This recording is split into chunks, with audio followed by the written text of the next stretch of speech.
height of a building.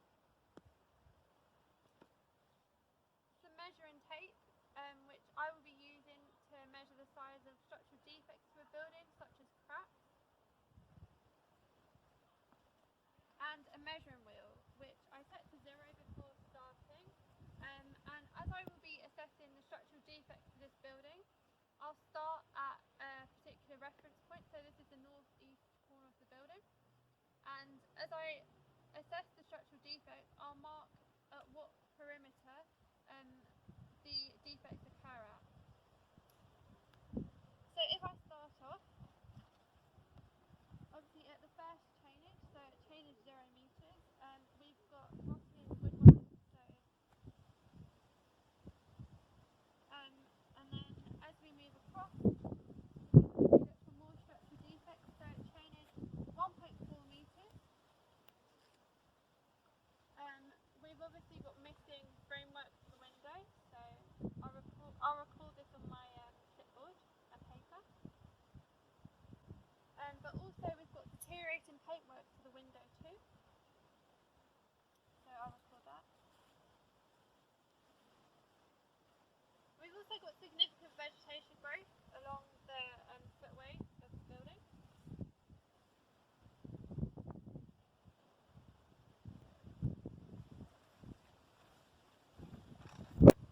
I'm now going to measure the width and height of the missing cement mortar holding the bricks together. So it is approximately 27 millimeters wide times 30 millimeters high. So I'll make a note of that on my clipboard.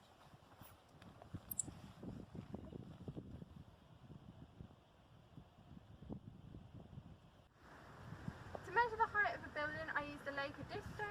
So I click the on button, put it on flat ground to make sure the measurement is accurate, make sure the laser is pointing up, and then click the distance button. And so the height of the building is 2.431 meters.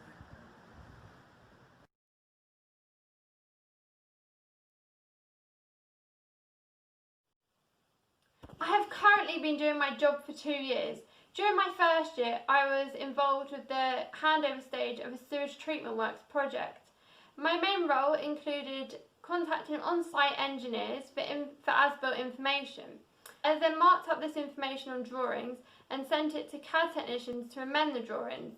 Once they'd amended the drawings, I then checked the drawings, and if I was happy with them, I sent them to the project manager to issue to the client.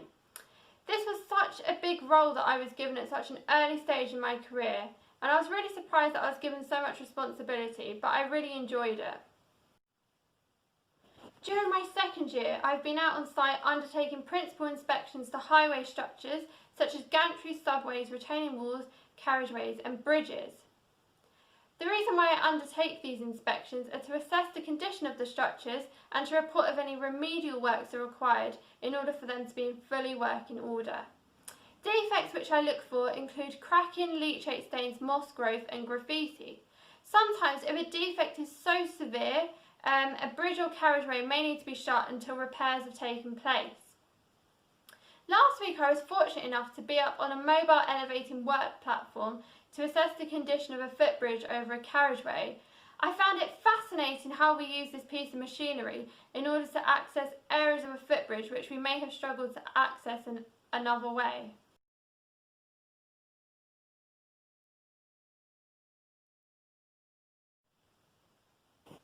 I am a civil engineering apprentice at AECOM. I'm also a STEM ambassador, so I promote engineering to school-age children and anyone else that's interested in a career similar to mine. I've recently just completed my second year out of 5 years at university. Topics which I've covered so far include structural, fluid and soil mechanics, surveying and maths and materials. Topics which I'll be covering in years 3, 4 and 5 include project management, hydraulics, structures and geotechnics.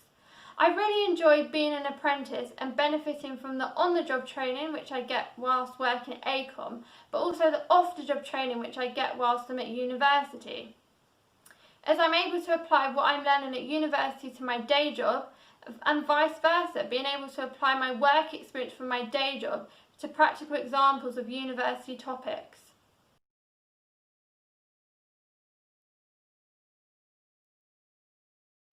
to a comprehensive school and sixth form. When I was in sixth form, for A-levels, I studied maths, geography and business, but I also studied product design AS level. During my school time, I particularly enjoyed the subjects of maths and DT, so the natural progression was to seek a career in civil engineering. I really wanted to become an apprentice to gain a practical understanding to all topics being learned at university. I find my job really fulfilling and I couldn't be happier. There are alternative ways in which you can get into engineering, such as by going to university on a full-time basis and then joining ACOM as a graduate. Engineering is such a fulfilling career to get into, and there will always be work, as infrastructure always needs to be designed, built, maintained and improved. I wish you all the best of luck with your future careers, and I hope you choose one in engineering, as I enjoy it so much. It'd be so nice to meet all of you. Did you guess the right answer? If you would like to find out more about this STEM career, ask questions or learn more from a STEM ambassador, email askanambassador@canterbury.ac.uk. Thanks for watching.